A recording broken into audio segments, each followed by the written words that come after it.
So that is what the role of father. Father faces all sorts of difficulties in order to make his children reach to higher levels. So all problems, all difficulties he suffers only to bring up his children. So that is why he is placing over here his father. He's placing over here saying that father is higher than the sky over here, right? Next, let us move. The next question asked by Yaksha to Yudhishthira was, what is fleeter than wind? What is fleeter? Fleeter in the sense which swift in motion, isn't it? Wind is very fast. So what is much more faster than wind? This is what he's asking. So he says the mind. Yudhishthira's answer to this question is the mind, isn't it? Mind is like that. Mind is never of the same state, isn't it? It keeps on changing. So it keeps on changing. The mood of our mind keeps on changing. Every now and then it keeps on changing from one state to another state. It keeps changing. So that is much more swift. It is much more faster, you can say, faster than the wind. So that is the feelings what we have in our mind. Mind keeps changing. At a certain time, if we are sad, the very next moment we will be happy. The very next moment we will be having some sort of desire in our mind. So some or the other changes takes place every now and then. We can't be of the same mood every moment, isn't it? So our moods keeps on changing every time. So this is what he means over here. The mind keeps swifting much more faster than the speed of the wind. This is what he says. Then the next question is, what is more blighted than withered straw? What is more blighted? Blighted in the sense to blast, preventing to growth, right? Withered straw, you came across this word, withered straw. Withered straw in the sense dried, shrunken straw, faded straw. Okay, so what is more blighted? What prevents growth? Withered straw, there is no growth at all. So it's dried grass. That is what has been said, straw. So more blighted, what can be much more blighted? What will be preventing the growth more than the withered grass? That is what is saying. So the answer to this, Yudhishthira gives a sorrow-stricken heart. A sorrow-stricken heart becomes faded, isn't it? Sorrow-stricken, a heart which is sorrowful. That is what it means over here. A heart which is sorrowful. So a sorrowful heart is always colorless, is faded, isn't it? Whereas a happy heart is always colorful. So we just fill colors when we are happy, but when we are sorrowful, we don't like it, right? So that is what has been said. So a sorrowful heart always fades. So that is what he has given the answer over here. Then the next question asked by Yaksha is, what befriends a traveler? What befriends? What befriends means to make friend with. A traveler, one who travels. What a traveler can be friendly with. That is what he's asking. So he's saying learning, isn't it? So that is what it is said. While traveling, we learn a lot, isn't it? So a traveler can learn many things through his experience of traveling. This is the answer what Yudhishthira gives over here. The next question.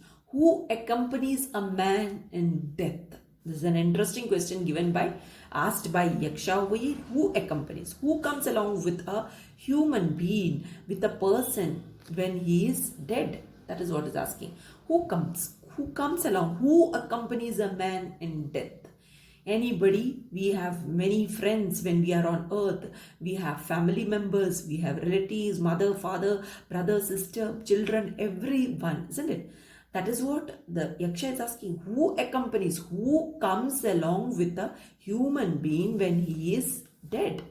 So he says the answer given by Yudhishthira over here is Dharma. Dharma that alone accompanies the soul in its solitary journey after death. Right? Now what is Dharma? Dharma is one's duty. That is the natural order of universe, isn't it? One's duty is dharma. So that is the only thing which comes along with which goes along with the soul.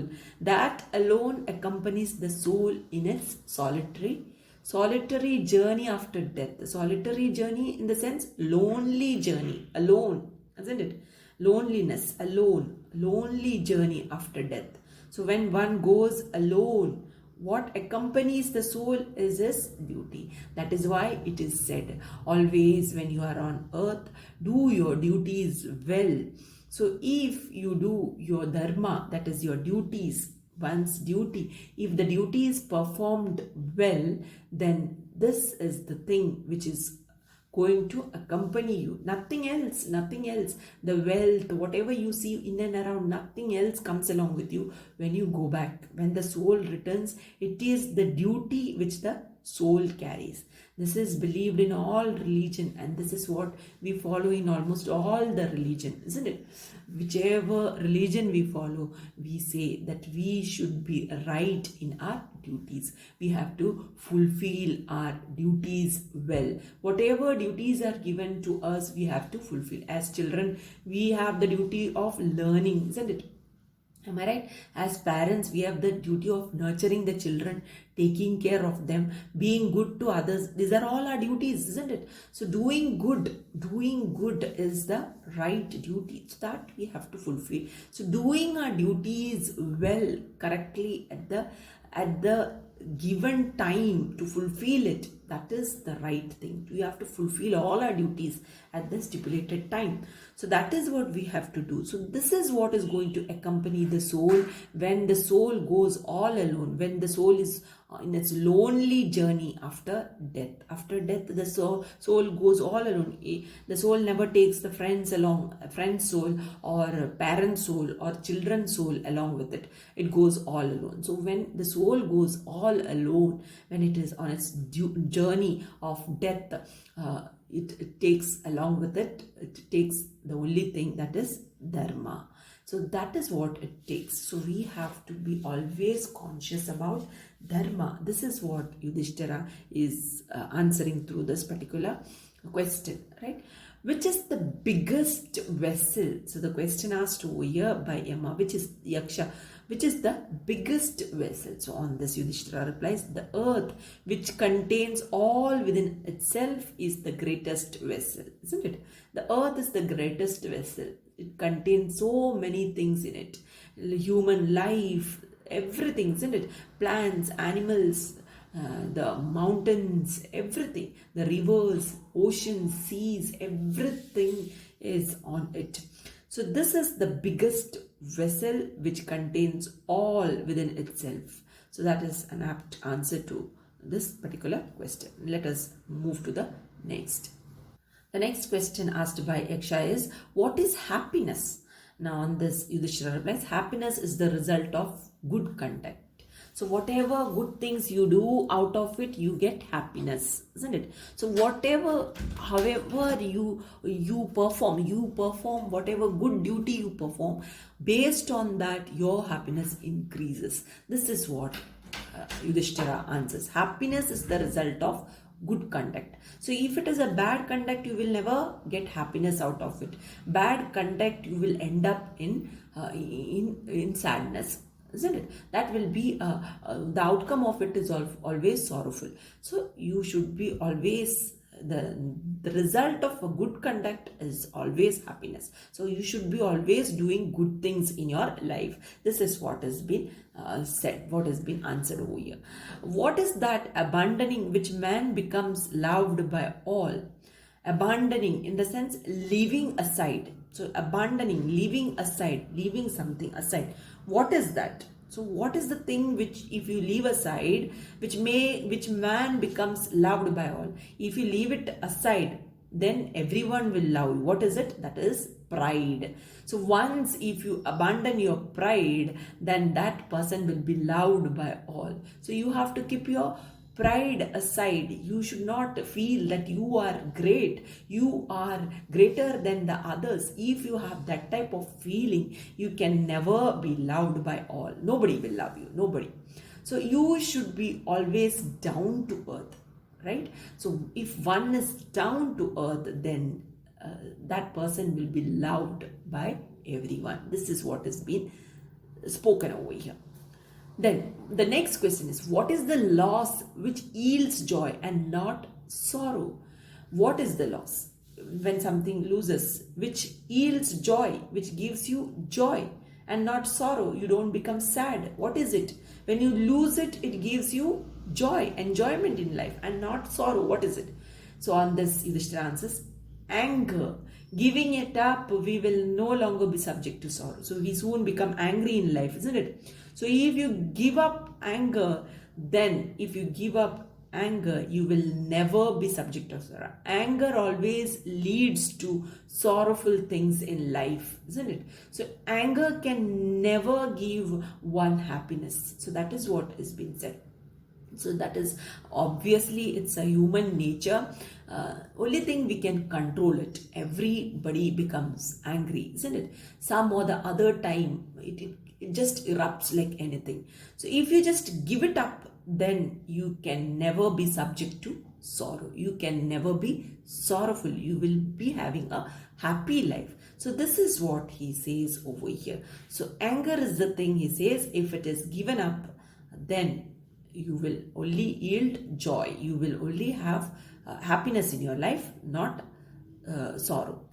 So what is that? By giving up which man becomes rich.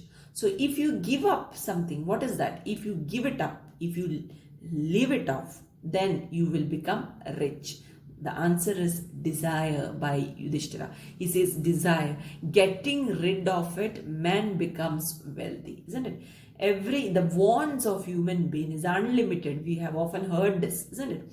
So that is what has been said. If you give up desire, if you give up desire in your life, then you will be the wealthiest person. So whatever little thing if you have, if you are satisfied with it, you will be definitely wealthy. If you keep the desire of getting more and more things, never you will be satisfied and never you will feel that you are wealthy. You will be wealthy if you give up desire. So giving up desire is the right thing, isn't it? Right thing. If you give up desire, so whatever you have, you should learn to be satisfied with it, isn't it? So then only you become wealthy. So this is what Yudhishthira answers over here. Then the next question is, what is the greatest wonder in the world? You might have heard the wonders of the world, isn't it? The wonder of the world, Taj Mahal is one, isn't it? So like that, what is the greatest wonder in the world? The question asked by Yaksha. So on this, Yudhishthira answers, every day men see creatures depart to Yama's abode, and yet those who remain seek to live forever. This verily is the greatest wonder, isn't it? So did you understand this? So here Yudhishthira is answering, every day men see creatures depart to Yama's abode. Every day we see people in and around us dying, isn't it? Facing death and returning to Yama's abode. Yama is the god of death. Returning to Yama's abode. Yama's abode in the sense Yama's home, to the god of death's home. We see people dying and going to the god of death, isn't it? And yet those who remain seek to live. But still what we feel, we only have a feeling in our mind that we won't die, isn't it? So death is the ultimate truth in our life, isn't it? What is the truth? Ultimate truth in our life is death. Birth and death is the only universal truth that we have, right? That every human being has to face. If one is, we are born to die, isn't it? That's the fact. So that is what is being said. And yet those who remain seek to live forever. That is what Yudhishthira says over here. In spite of seeing others in and around us dying, we still live with the expectation that we are not going to die. We are going to live for forever.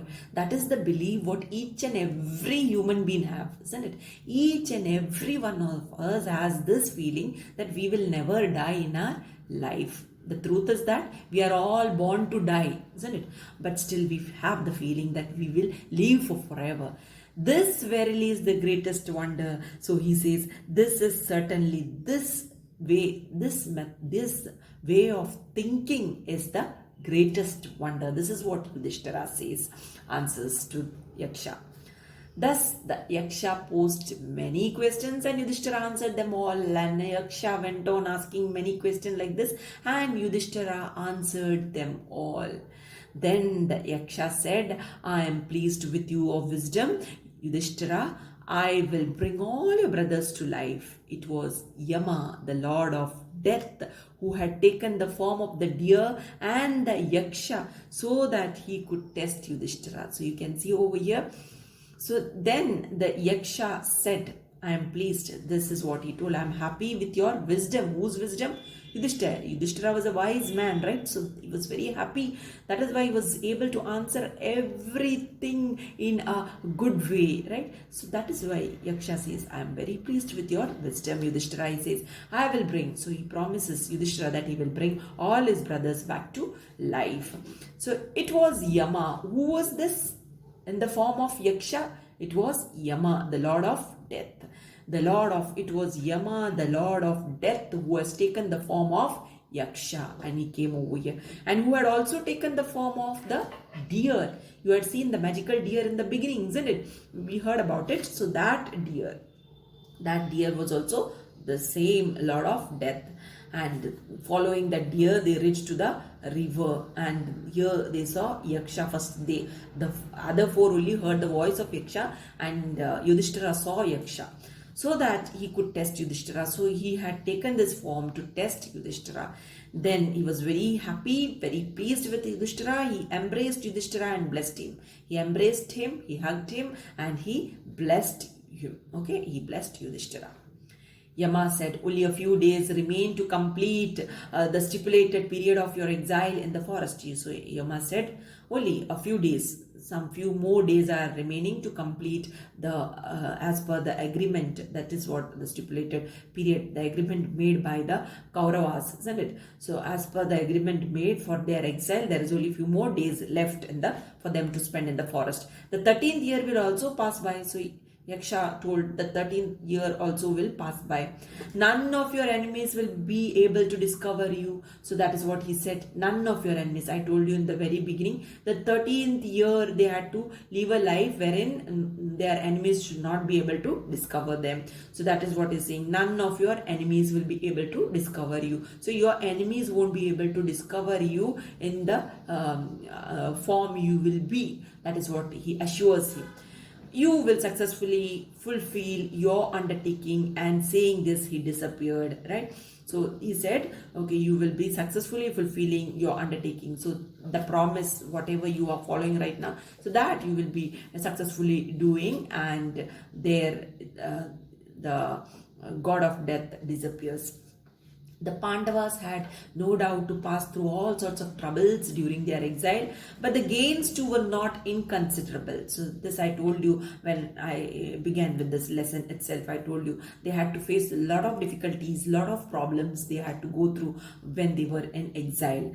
But the gains, but at the same time they gained many things. They gained many friends. They gained a lot of things, isn't it? They gained learning, isn't it? They gained wisdom at this particular time. So it was a period of hard discipline and searching, probation, through which they emerged strong and nobler men. So it was a hard time for them, discipline and searching for them, isn't it? And through which they emerged. Through all these difficulties, they emerged. They became much more stronger and nobler, isn't it? Experience makes person much more powerful. That is what you can see over here. Much more stronger, much more nobler. So that is what they had gone through. So this is what we are learning from this particular lesson. Now 2 more box questions are left out that I will give you along with the notes. Thank you very much.